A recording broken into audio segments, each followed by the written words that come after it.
오늘 조선별란사는 송사련의 무고로 안당을 비롯한 살인파들이 마저 척결당한 신사무옥입니다. 신사무옥은 1519년에 일어났던 김효사와의 여파로 일어난 사건으로 무옥이란 말에서 알 수 있듯이 신사년인 1521년에 발생한 무고 사건으로 안척여 목사라고도 불립니다. 김효사화로 살인 세력을 제거한 심정남곤 등이 조정을 장악하였는데 안척염은 김효사화 때 조광조 일파를 두둔했다는 혐의로 파직된 좌의정 안당의 아들이었습니다. 다른 사화처럼 훈구 대신과 신진 사류 사이의 반목과 질시 속에서 발단된 사건인데 김효사화와 달리 정치적 목적이나 정치 이념이 아니라 정적을 타도하려고 무고를 했다는 점에서 특이성을 찾아볼 수 있습니다. 안척염. 안척염은 성종 17년인 1486년에 태어난 중종대 좌의정 안당의 큰아들인데 권세 있는 집안에서 출생했지만 관직 생활은 매우 짧았고 36세에 신사무옥으로 죽임을 당했습니다. 안척염의 본관은 수능, 자는 백허, 호는 겸재 근제 허제인데 1513년에 진사시에 합격했고 이후 성균관 하교 장의를 맡았습니다. 1517년에는 성균관 유생들과 함께 정몽주, 김갱필의 문묘 종사를 주장하기도 했으며 1519년 34세로 동생 안처엄 안척은과 함께 현량과에 급제했습니다. 현량과는 학문과 덕행이 뛰어난 인재를 천거하여 대책만으로 시험을 보도록 한 제도인데 안당이 한꺼번에 세 아들을 현량과에 추천하여 급제시켰다는 이유로 비난을 받기도 했습니다. 그러나 안척염은 곧 모친상을 당해 관직에서 물러나 3년상을 치렀고 중종 16년인 1521년에 탈상하여 처가에 있었습니다. 당시 그는 이웃에 사는 이정숙, 권전 등과 담론을 하다 국왕의 측근에 있는 간신을 제거해 정세를 바로잡아야 한다는 비판적인 말을 했는데 같이 있던 송사련은 안척염의 이 말을 빌미로 그를 영모 주동자로 만들었습니다. 송사련은 안척염이 김효사화를 일으킨 심정과 남곤을 제거하려 했다고 고변했는데 2년 전에 발생한 김효사화를 일으킨 이들을 지목한 것으로 김효사화의 비극이 2년 뒤 신사무옥으로 이어진 것입니다. 김효사화는 중종 14년인 1519년에 남곤, 심정 등의 훈구 세력에 의해 조광조를 비롯한 신진사류들이 숙청된 사건입니다. 조광조 등에게 쓰인 죄명은 붕당이었는데 이들이 붕당을 형성해 자신들과 뜻이 다른 사람들을 배척하고 과격하게 이를 추진함으로 국정을 위기에 빠뜨렸다는 것이었습니다. 그런데 김효사화는 사실상 조광조를 전폭적으로 신뢰하였던 중종이 이끌어갔는데 중종실록을 편찬한 사신은 중종이 홍경주에게 내린 밀지를 기록해 놓았습니다. 그 내용은 간당이 이미 형성되었고 임금이 고립되어 제재하기가 어렵다. 함께 제거하는 것을 도모하여 종사를 안정시키려 한다는 것이었습니다. 그리고 11월 14일 새벽에 남곤 등은 경복궁 북문인 신무문으로 들어가 김효사화를 일으켰지만 조광조 등의 제거가 쉽게 이루어지지는 못했습니다. 영의정 정광필, 좌의정 안당 등은 강하게 항의했고 성균관 유생들은 궁궐에 난입하여 통곡해 조광조는 유배되었지만 중종이나 남곤 등은 그의 세력을 확실하게 제거할 필요가 있었습니다. 조광조와 김효사림의 우호적인 인사들은 하나둘씩 탄핵을 받고 채직되었는데 정광필이 영의정에서 물러났고 안당도 파직당했다 영중추 부사로 옮겼지만 계속 대간의 탄핵을 받았습니다. 결국 조광조는 사사당했고 김정, 김식, 김고, 윤저인 등도 유배되었는데 반면 남곤과 심정은 정승직을 맡으며 승승장구했습니다. 그러나 남곤은 세상을 떠난 이후 사화를 일으킨 장본인으로 직탄의 대상이 되어 명종 13년인 1558년에 사탈관직 당했고 심정은 김한로와 정치적 갈등을 겪다 1531년에 사사되었습니다. 신사무옥의 전개. 김효사화 이후 중종과 남곤, 심정 등은 조광조를 중심으로 행해졌던 개혁들을 모두 폐지했지만 그들의 정당성은 부족했고 조정에는 조광조를 지지했던 세력이 아직 남아있었습니다.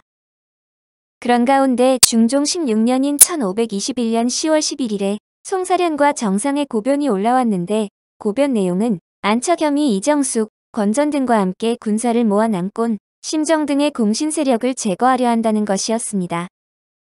김효사화를 일으켰던 심정 남곤을 제거하고 경명군을 추대할 것이라는 고변이었는데 고변을 한 사람은 안척염의 고종사촌인 관상감 판관 송사련과 송사련의 처남인 평린 정상이었습니다.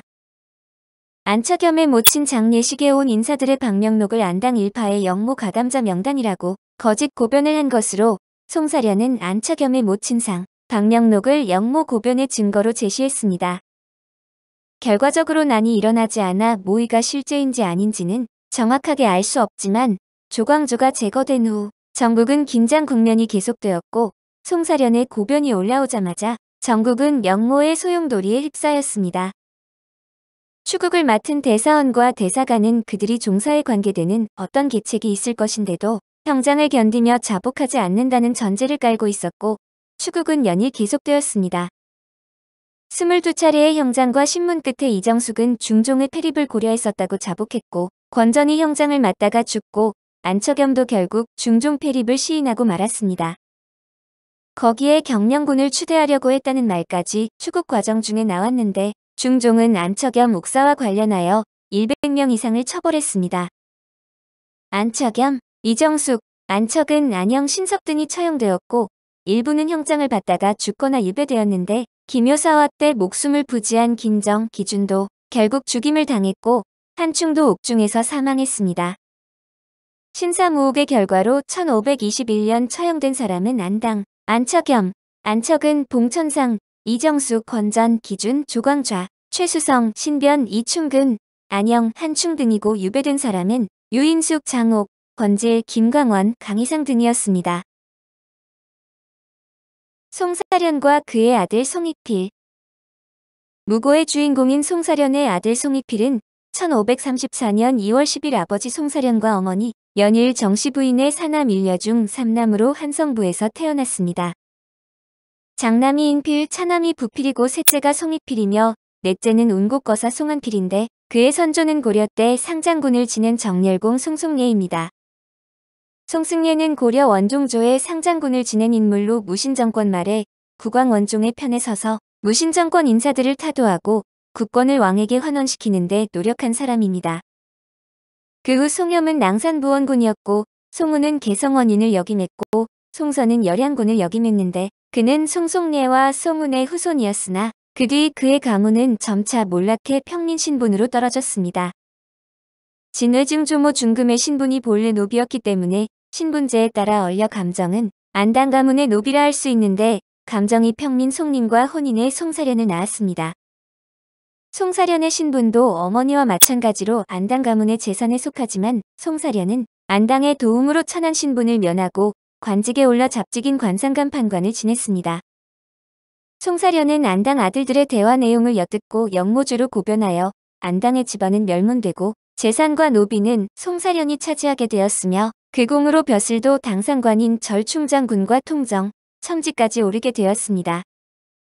자기를 보살핀 주인공을 무고하여 출세한 송사련은 처음에는 호가 후위했지만 무고가 밝혀져 멸문지화 당하게 됩니다. 그러나 그의 아들 송익필은 운 좋게도 아버지 사련의 고변으로 공신에 책봉되고 양반이 되어 유복한 환경에서 교육받았는데 어려서부터 기억력이 좋았던 송익필은 나이 7에서 8세에 붓을 잡되 그 조어가 사람을 놀라게 했답니다. 그는 스승 없이 독학으로 성리학을 수학했으며 자라면서 20대에 이미 문장력을 인정받았는데 율곡 이이, 우계 성혼 등을 만나 친분을 쌓았고 이들은 신분을 초월해 그를 친구로 예우했다고 합니다. 이선애, 최경창, 윤탁연, 정철, 조헌, 윤두수, 윤근수, 하웅님 등도 그의 명성을 듣고 찾아와 친구가 되었고 토정 이지함 등도 재능을 칭찬해 구봉 같은 이를 스승으로 삼으면 성현에 가까울 것이라고 했습니다. 이때 홍경신은 형 홍가신이 신분이 낮은 송익필과 만나는 것을 불쾌하게 여겨 송익필에게 봉변을 주겠다고 별렀지만 찾아온 송익필을 문간에 나가보고는 그 자리에 엎드려 절을 했다고 합니다. 홍경신은 내가 절한 것이 아니라 저절로 무릎이 크러졌다고 했는데 송익필은 1558년 25세 때 아우 송학필과 같이 초시에 합격했습니다. 이후 그의 초시 답안지가 세간에 알려지자 사관이해수 등이 송사련의 자식들이 과거에 나아감은 부당하다고 상소를 올려 대과 응시를 정지시키고 초시 합격 자격을 박탈해 벼슬길을 막아버렸습니다. 아버지의 무고행위에 대한 비난과 출생신분의 문제 때문에 세간의 비난을 받았고 결국 이후 벼슬을 단념하고 경기도 교화군 심학산으로 낙향해 학문 연구와 제자 교육에 전념했습니다. 이후 학문을 후진을 가르치는 데 쏟을 것을 다짐하고 고향 구봉산 아래 은거하여 학문에 몰두하면서 후진 양성에 힘쓰는데 그의 후인 구봉은 이 산의 이름을 딴 것입니다. 김장생, 정엽 등 많은 제자를 배출했는데 특히 예학의 발가 김장생에게 큰 영향을 주었으며 이는 후대의 송시열, 윤선거, 송준길 등에게로 학문이 계승되었습니다. 또한 정치적 감각이 뛰어나 서인 세력의 막후 실력자가 되기도 했는데 송익필에게 배운 제자 중에서 유명한 이가 김장생으로 친구인 이의 수제자이기도 했습니다. 그가 교화에서 서당을 열고 후학을 양성하는 동안 인근에 살던 이이와 성운과 교유가 깊어 친구로 지내게 되었고 정철, 윤두수, 윤근수 역시 그와 절친한 친구로 지내게 되었습니다. 신사무호 그 후 안척겸 옥사의 연루자들에 대한 신원은 사건 이후 3개월이 지났을 때부터 거론되기 시작했는데 유배된 자들의 가족들이 억울함을 토로하며 국왕에게 선처를 바라는 사례가 이어졌고 일부는 유배에서 풀려나기도 했습니다. 중종 24년인 1529년에 정광필은 혐의가 뚜렷하게 없는 자들을 풀어주자고 건의했고 1533년에는 구수담과 이준경 등의 건의로 안척겸 옥사 연루자들에 대한 대대적인 사면 조치가 내려졌습니다. 한편 1544년부터는 3사에서 조광조와 김효사림에 대한 신원을 본격적으로 요구하기 시작했고 중종은 임종 직전에 조광조의 신원을 허락했지만 명종 즉위 직후인 1545년에 을사사화가 발생해 이루어지지 못했습니다. 그 후 윤원영 처형 이후인 1565년에 조광조 신원에 대한 논의가 재개되었으며 선조 1년인 1568년에 선조가 조광조의 복관과 추징을 명했습니다. 무고자인 송사련은 안척겸의 고종사촌이었지만 어머니가 서울 출신으로 신분이 미천했는데 그가 사촌을 영모로 내몬 이유가 여러 기록에서 거론됩니다. 선조실록의 사관은 송사련이 남곤과 심정에 사주를 받았다고 서술하였고 대동여승에서는 남곤과 심정에게 아부하여 상을 받아내려는 의도였다고 기술했습니다. 한편 송사련은 안척겸의 영모를 고한 이후 출세가도를 달렸는데 중종부터 선조까지 내 임금을 섬기며 관직 생활을 하다가 세상을 떠났습니다.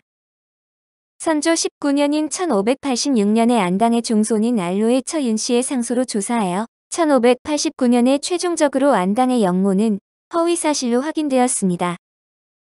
안당 등은 누명을 벗고 시호를 받았으며 송사련의 아들 송익필, 송한필 등은 양인이 된 지 이대가 되었다는 이유로 서인이 처벌을 반대했지만 동인과 서인의 논쟁 끝에 도로 환천되어 노비 신분이 되었습니다.